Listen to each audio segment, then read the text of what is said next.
There are many reasons to visit and adore the UK. They're a lot like us, or maybe we're like them, whatever.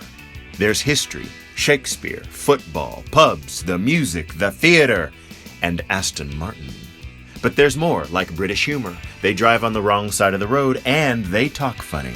What's not to love? In this video, we will explore in and around the capital city of London. I'm Brian DeRosen. God save the Queen. Our journey begins with Trafalgar Square. Known for its fountains, Nelson's Column, and a gathering place for social and political demonstrations, this is an ideal starting point to take photos and share your lunch with pigeons. Next, we're going to follow all these people through these beautiful gates for none other than Buckingham Palace, the London residence of the British monarchy. The changing of the guard is more than just a regal ceremony. These are skilled combat troops with real weapons who aren't allowed to smile or react unless there is a threat.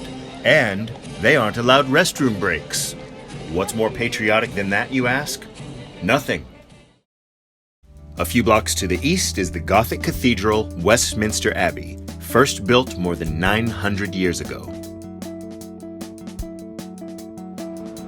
Perhaps the most iconic symbol of London is the Palace of Westminster and Big Ben. And just across the River Thames on the south bank is the London Eye, Europe's tallest observation wheel.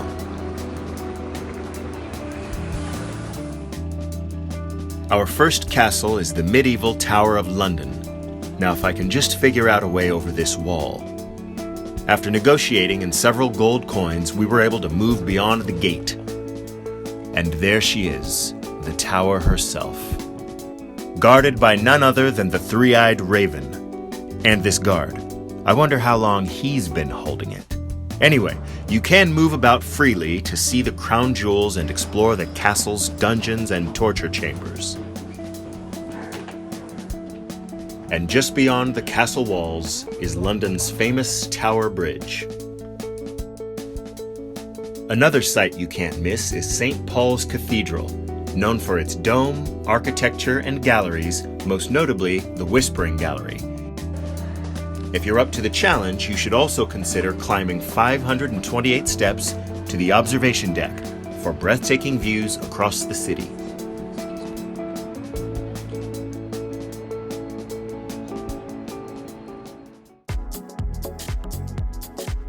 Like many European capitals, London takes pride in its public green space, with 3,000 parks covering 35,000 acres.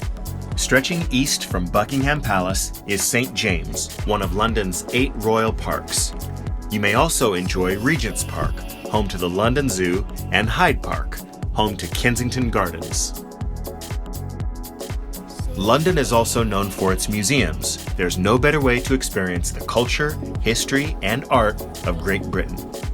We'll begin at the British Museum, home to the largest Egyptian collection outside of Egypt, and the world-class collection of Roman and Greek antiquities.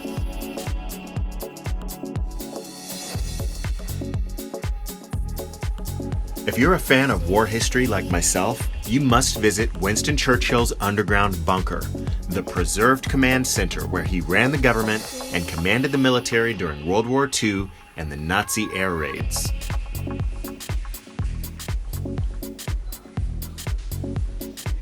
The National Gallery, among the top 10 most visited art museums in the world, home to some of the most recognizable Italian, Spanish, French, and British masterpieces, is free of charge and a must-visit for lovers of art, history, and culture.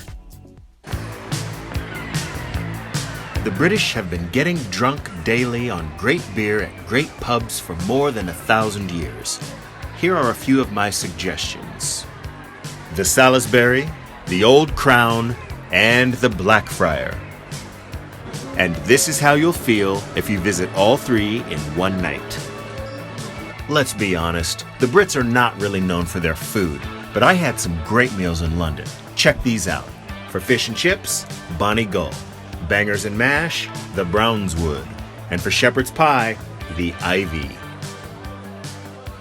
To this day, one of the best meals of my life was at Amaya, a coursed, Michelin-starred Indian masterpiece, so delicious, even Gordon Ramsay would be impressed.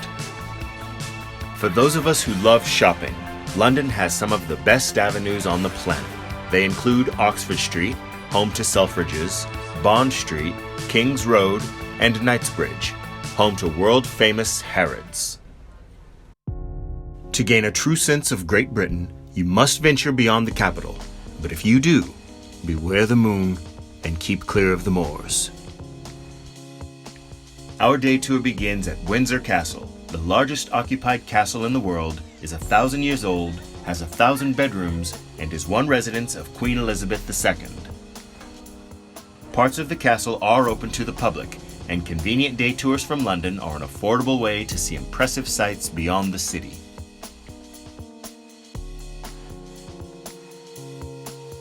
Our next stop south of Winterfell is the city of Bath, a beautifully green hillside town famous for its hot springs, Roman baths, and medieval heritage.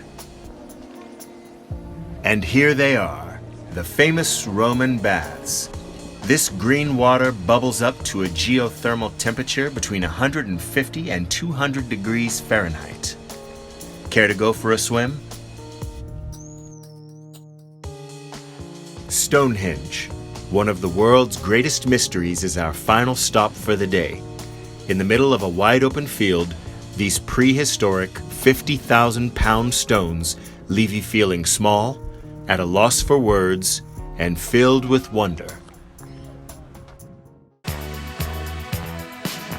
In the city's West End, you'll find Piccadilly Circus, which you may recognize from the classic horror film An American Werewolf in London. It is also known for its lights, the theater district, and the largest pillow fight known to mankind. Just a few blocks away is the Hippodrome Casino and Cabaret and the West End Theater District, where I was privileged to attend a show at the classic Wyndham's Theater. More sights include crossing the wobbly Millennium Bridge, a tour of Shakespeare's Globe Theatre, and treating yourself to a wonderful time of afternoon tea. In summary, this amazing city and its surrounding areas are rich with history, culture, influence, and mystery. On one hand, it is thriving, progressive, and modern, and on the other, it has preserved its history and culture, creating an exciting balance of old and new. London has something for everyone, and with little to no effort, you can have a great time. I bid you well on your travels, and thank you for watching.